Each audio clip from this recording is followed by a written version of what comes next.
I never thought that when I was starting out as a videographer that I would buy my way into telephoto lenses. How the times have changed.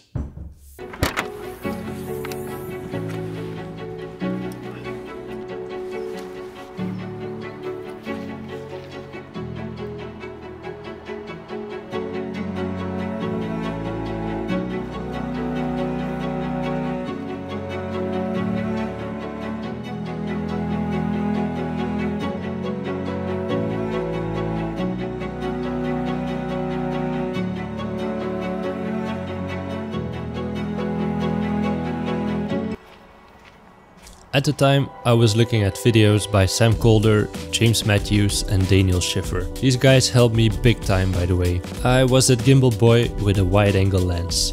All my shots had to be as stable and as smooth as possible. As time progressed, so have my skills and interests in filmmaking. By being on different film sets and different situations, my taste in filmmaking have shifted from gimbal to handheld. I wanted the raw emotion.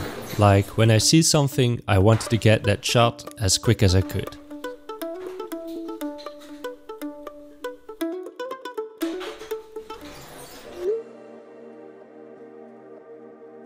This summer I got a text by a friend who needed my help as a camera assistant. He booked me during a wedding, and at that wedding he gave me his camera, holding this 70 to 200mm lens. I was instantly hooked and bought my own. My camera bag got heavier, my wallet got lighter. The Canon 70-200 lens has an aperture of 2.8. It features image stabilization, giving you 3.5 added stops of stabilization, with 23 pieces of glass in 19 groups.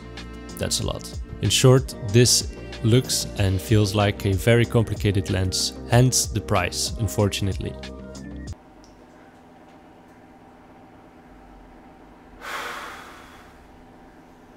My main weapon of choice is the Zcam.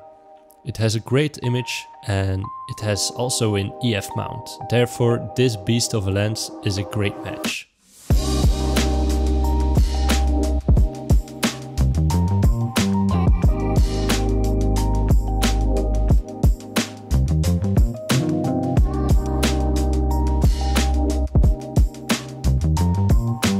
Sometimes I like to shoot pictures as well.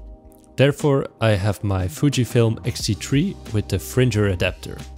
This adapter allows me to use Canon lenses with the Fuji system. The pictures, they're just amazing. The compression you get with the shallow depth of field makes me want to shoot more and more portraits.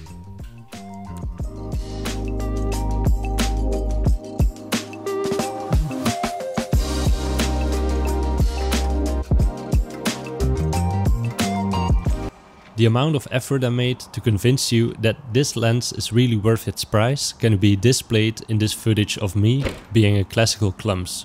I had a plan to shoot some nice images at sunrise, but then this happened.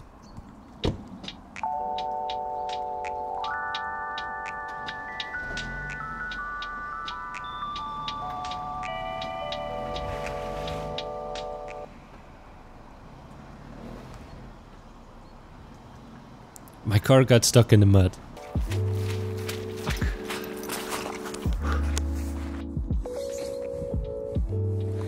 Thanks to these lovely people, including my dad, my car was rescued after 2 hours. I thanked their spouses with a nice beverage, and my day got way more interesting than I intended it to be. Anyway, you get the point. I really like this lens. And so my final review for this piece of gear is that when you have the budget for it, go with the Canon one.